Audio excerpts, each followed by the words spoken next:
বিষয়টা হচ্ছে কি যে মূলত ৫-৬টা দাবির ওপরে আজকে আমাদের এই মিছিলটা ছিল। এক হচ্ছে ওষুধের দাম কমাতে হবে, ওষুধের ওপর থেকে জিএসটি প্রত্যাহার করতে হবে, সরকারি হাসপাতাল মেডিকেল কলেজে সাধারণ মানুষ যাতে সরকারিভাবে ভালো পরিষেবা পায় তার ব্যবস্থা করতে হবে।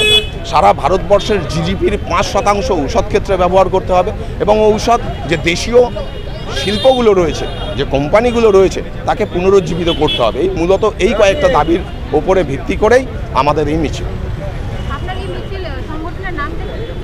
আমাদের সংগঠনের নাম West Bengal medical and sales representative union, Darjeeling জেলা। মিছিলটা শুরু হয়েছে ওই কাঞ্চনজঙ্ঘা স্টেডিয়ামের সুইমিং পুল থেকে, দিয়ে হিলকার্ট রোড ঘুরে এখানে এসে শেষ হয়েছে। হ্যাঁ, হিলকার্ট রোডের বুকেই শেষ হয়েছে। अमित शंकर राय। नमस्कार, इस वक्त हम मौजूद हैं अनिल विश्व भवन के ठीक सामने। आज WBSMRU के तहत मिছিল का आयोजन किया गया था। वो मिছিল कांचनजंगा स्टेडियम स्विमिंग पूल से होते हुए हिलकार्ट रोड होते हुए अनिल विश्व भवन के पास आके समाप्त हुआ।